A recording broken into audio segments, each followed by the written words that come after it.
Tuchel, there will be a new owner for Chelsea. Yeah. What do you want from a new owner? What do I want from an owner? Oh. A strong squad and confidence and support. James Savindra. Thomas, how have you looked to try and bounce back from what happened against Brentford on Saturday? We had a day off, which was maybe also necessary to digest it. We talked about it, but no special talks, no special team talk. We talked openly about it, which we, in a debrief, which is very usual for us. We set the new targets, as what you do in sports, no matter if you win or lose. It was a crucial loss, of course, and we absolutely did not like what happened. It was very untypical for us, so we consider this also as the exception of the rule. We were open to ourselves and allowed ourselves still on Monday to focus on the match tomorrow, because it's what's needed. Gary Cottrell. No Carlo, it seems, certainly not today, potentially not tomorrow as well, Yeah. because of the COVID situation. Similar happened to you in the World Cup final. You made it in the end. Yeah. How does that affect a squad in preparation for a game like this, do you think? It does, but in nowadays you are in charge of media, of help, of virtual help. So I'm pretty sure he can do the team talks and can be in touch with, of course, players and stuff. But it's always better and much nicer to be there and to have the direct influence. This is, I think, what we as coaches love the most, to be in the middle of the group and be part of the group, and that we can like constantly communicate, not only with words, but also like with how you feel, like with a smile, with a hug.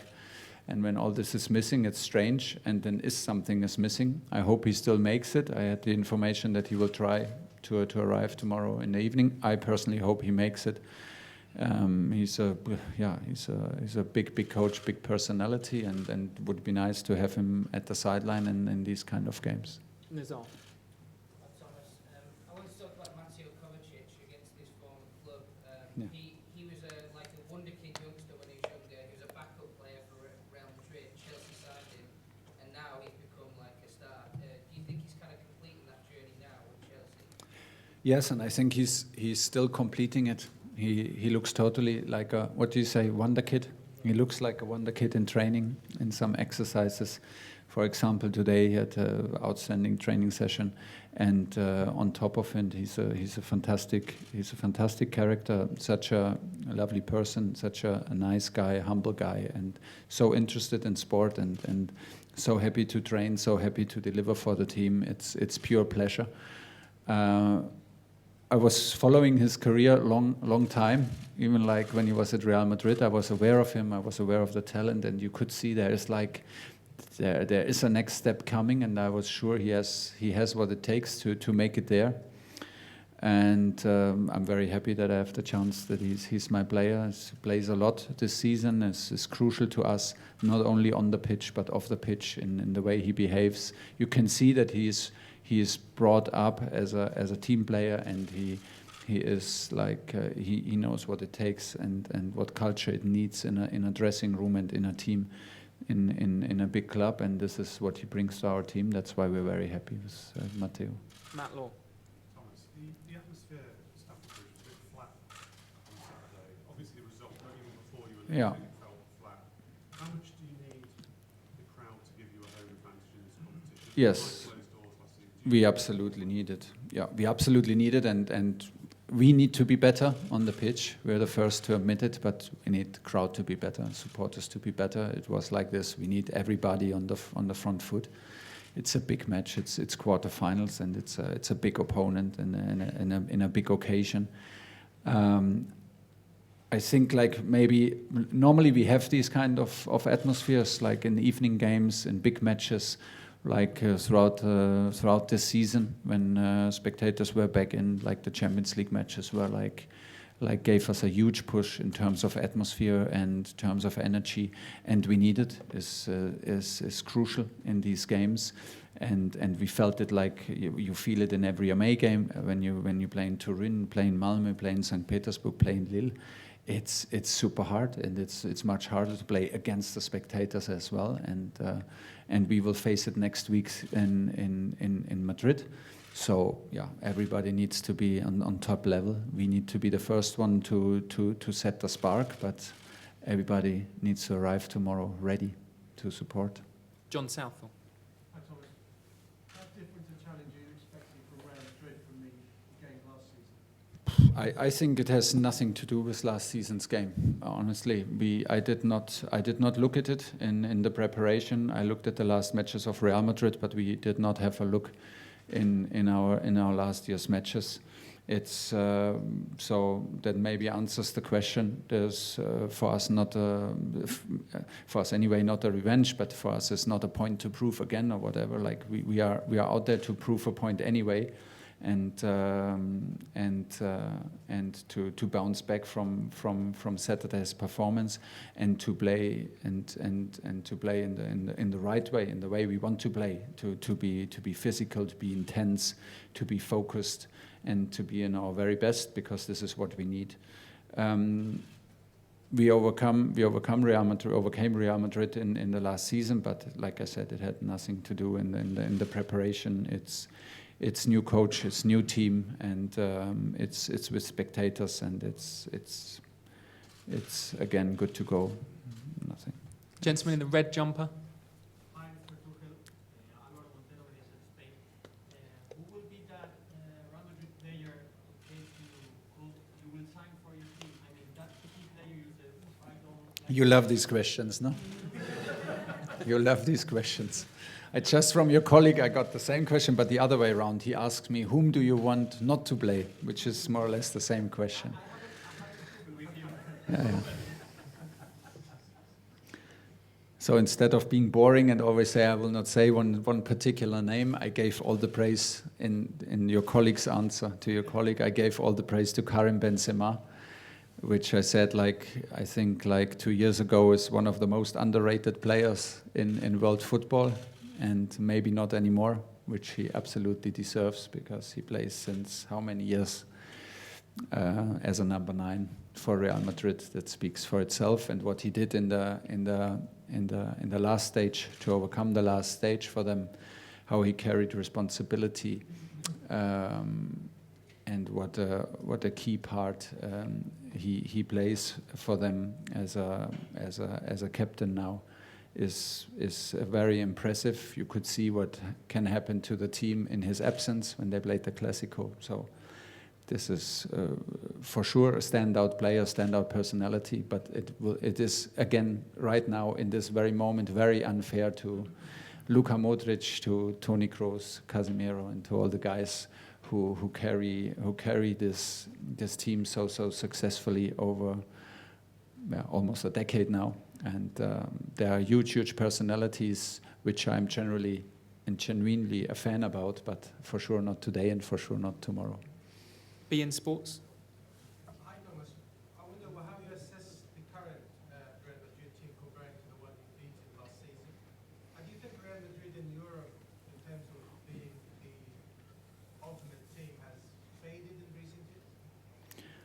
Well, it's hard to keep their record. I mean, they won it 3 times, this competition, and the competition is unbelievable hard to win, an unbelievable tough tournament, and they did it 3 times, and they trusted almost similar squad over a very long period of time, which was absolutely impressive and outstanding. I think it's normal that cycles like this change at some point, and this is what in terms of a winning streak and winning and reaching maybe the final, and this is what happened to them. But we should be very aware that teams with this kind of experience, this kind of flair, and this kind of quality can produce special performances and special nights and special occasions. For us, it's also a pretty special occasion to play against Real Madrid in a quarterfinal. So that's why we feel also pretty excited, and we don't lose too much sleep to think about where they are in Europe. We want to prove a point tomorrow again. We want to prove it to ourselves, and that's the target. And the occasion is special, and the opponent is special, and that's why we are very excited about it. Jacob.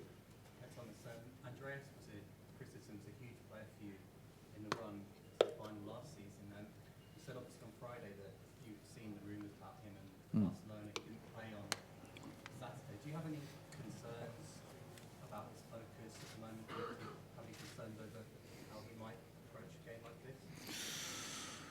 No, no concerns. Maybe it's not. Maybe it is a bit more challenging for him than normal, than in a moment where everything is clear, or like where you're fully committed to your club you play for at the moment, which is obvious, us and Chelsea. But maybe he cleared his future. I don't know it yet. But for me, it was very clear, even when we started, or like when I had conversations with him last season, in summer, in autumn, and through winter. The bottom line was, as long as you're my player, I expect you to be 100% committed, and I will not accept anything less, and I will not start into digging like how much is he now committed and how can he handle now, because this only leads to distraction. This is what I demand from him. That he was out on Saturday had nothing to do with him personally or the situation. It was a tactical choice to play with a back four, and was a matter of characteristic of the players. But he is our player, and we want to have the most of him, and he needs to be focused. This is his job. He needs to be determined, and this is what we expect from him, and I think we can expect it. Okay, last two, Simon Johnson and then Tom Boddy to finish. Simon. Hi, Thomas. Hey, obviously winning the Champions League last season was an extraordinary achievement.